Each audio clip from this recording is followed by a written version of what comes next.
I don't care who you think is the best. I care about who's played the best. I care about who's won the games. I don't care who you think. We don't play games in imagination world.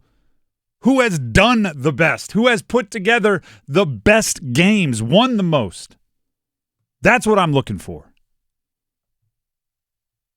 I was thinking about this, Dennis. First of all, college football playoff rankings came out. They're setting up the ACC to look like fools. This week, the rankings that they moved make absolutely no sense unless you look at it as, oh, they're just trying to set up next week. Okay? They don't want an ACC team in if Duke wins the ACC championship, which is why Miami is sitting at 12, and everyone that would be competing with Duke as the 5th conference championship team is ranked. You're talking Tulane, you're talking North Texas, you're talking JMU, who are 20th, 24th, and 25th, Duke unranked, which means if Duke beats Virginia, who's ranked 17th, if Duke beats Virginia, both likely, this is the only assumption we have to make here, is that JMU beats Troy in the Sun Belt. If that happens, then likely the ACC gets shut out of a 12-team playoff. And that's not because they should. That's not because they haven't earned the right. It's because they set up the rankings with the intention of doing that. And you may say, oh, how can you prove that? How about this? How about this? Miami was 12th in last week's rankings. They were 12th. This week, they are 12th, despite beating the 22nd ranked team by 31 on the road this week. So they beat a ranked opponent by 30 on the road and stayed exactly where they are. Meanwhile, Alabama moved up a spot. They must have done something crazy. They must have beat a top 10 team by 40. If Alabama didn't move, beating a top 25 team by 30, Alabama moved up. They must have beaten the Rams. No, they beat 5-6 Auburn with no coach, and it took them the final possession to beat it, to win the game. And they moved up. Interesting, right? Of course it's interesting. How about this? Miami is 12. Notre Dame is 10. I want everybody to imagine this. I want you to try to just think on this.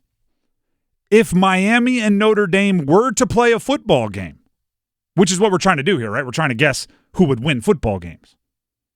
Who's earned the right to play in those football games and then earned the right to win those football games.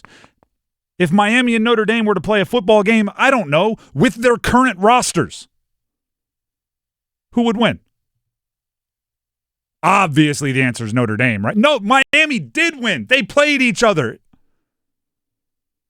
And this isn't the first time the committee has made these dumb mistakes. Do you remember in 2023, Washington beat Oregon? And then everybody said, whoa, that's not what would happen if it happened again. So they put them in. They both played each other. And guess what? Washington was almost a double-digit underdog. They were 9.5 underdogs, even though they beat Oregon earlier that year. Yeah, they won. Washington won because they beat the team they had already proven they could beat. But that's not what we thought would happen. Tulane, North Texas, and JMU are all ranked. Duke is not. If Duke wins, I hope the NCAA and the College Football Playoff Committee and the powers that be hath no fury like an ACC scorned. I was thinking about this, Dennis. Because I'm trying not to just be a problems guy. The college football playoff rankings are broken. Okay? I'm just going to say it. They are broken. The way they choose, the task that the criteria they're being given, something is leading to too much wishy-washy, too much thinking, right? This is what I think would happen when even the best sports gamblers in the world don't get it right enough to make these types of decisions, especially not when you put together a committee with people employed by certain schools. So how about this? Okay, how about this? It's not perfect, but at least it is objective. Okay. We set up some kind of situation. All right. Where the better the team by record or by ranking, the more points you get for beating them. I don't care if you win by 1 or by 30, because a win is what you're trying to do in football. True. And I don't care if your style is grind it out, run, defense, make the game short, win by 7, or if your game is sling it around, big risk, big reward, win by 40. Right? I care that you win. So, for example, just a spitball here. You beat a 10-win team, you get 10 points. End of the year, whatever their record is. I don't care what they were when you played them because I don't care about preseason rankings. You beat a 10-win team, you get 10 points. You lose to a 10-win team, it's inverse, right? So with everybody playing 12 games, a 12-win – you wouldn't beat a 12-win team because obviously that's undefeated. But you beat an 11-win team, you get 11 points. You lose to an 11-win team, you lose 2 points, right? 12, 11. It's inverse. Okay, I get what you're saying. And then if it's on and on and on in each direction. So if you lose to a 1-win team, if you're their 1 win, that's minus 11 or 12 points, whatever that math comes out to be. Okay. And then at the end of the year, we have a point total. And it removes, because I hate this, why does Notre Dame's never going to play a big non-conference, even though they're not in a conference. They're not going to play a big game like Miami ever again.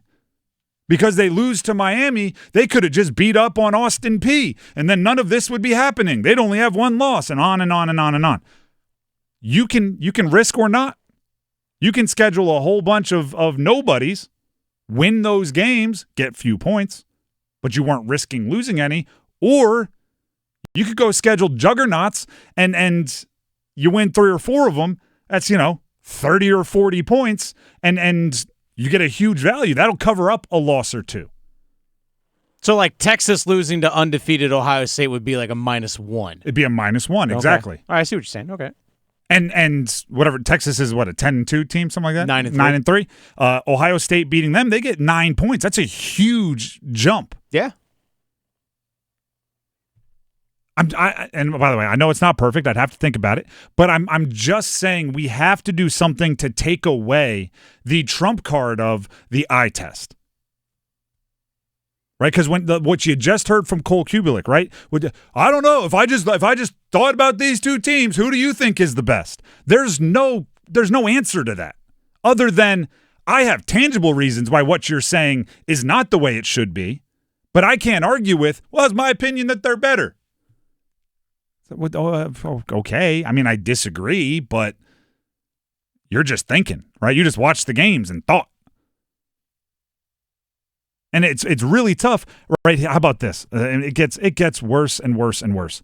Specifically about the Miami staying at 12 despite beating a top 25 team by 30, and Alabama moving up despite winning a game against a below 500 team without a coach. The college football chair, Hunter Yurachek, said last night in explaining their rankings, Alabama's early 17-point lead over Auburn, and then the, quote, gutsy call there late in the game to go for it on 4th and 2, as well as the late forced turnover, were what impressed the committee. Means so the 17-point lead that they blew? Exactly. Okay. That's what impressed. It was possible for them to be ahead by 17 at one point in time by Auburn, even though they needed a gutsy call there late in the game to go for it on 4th and 2 to win. They gave them credit for both the lead and the gutsy call to come from behind after they blew the lead, but didn't subtract anything for the blown lead. Boo! That's just explaining things, right? That's just talking gibberish and saying that's why we put them up.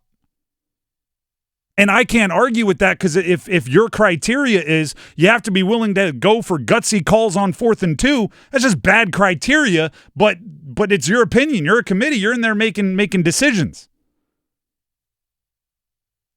There needs to be a objective way to look at this. And something, I think a lot of problem with the BCS back in the day, which, by the way, oftentimes got it right, occasionally controversial, but was the computer algorithms and equations, like, we couldn't track them. You know what I mean? We couldn't, just look and decide. They had to go, Willy Wonka behind the curtain, here's a gobstopper. Like, we didn't get the ingredients. Make it simple. Make it trackable. Make it, crazy enough, about wins and losses. Because that's what sports are about. They're about winning and losing. Right? Dom Toretto from Fast and the Furious. Doesn't matter if you win by an inch or a mile, winning's winning. I hope Jim Phillips, the ACC commissioner, is doing this as well. I am gearing up to be absolutely furious if Duke wins the ACC championship. Not because Duke won the ACC championship, but because the ACC, I believe, has been set up to have the rug pulled out from under them and get none in the CFP. And if that happens, I'll just appointment radio. You want to be tuned in, I promise you. And Dennis, you want to have the 7-second delay and the bleep ready to rock. I don't know how that's going to go. Oh, don't you worry. It's a 10-second delay. We'll take it. The Drive with Tim Donnelly, 99.9, The Fan. College football playoff rankings out yesterday. I don't agree with them.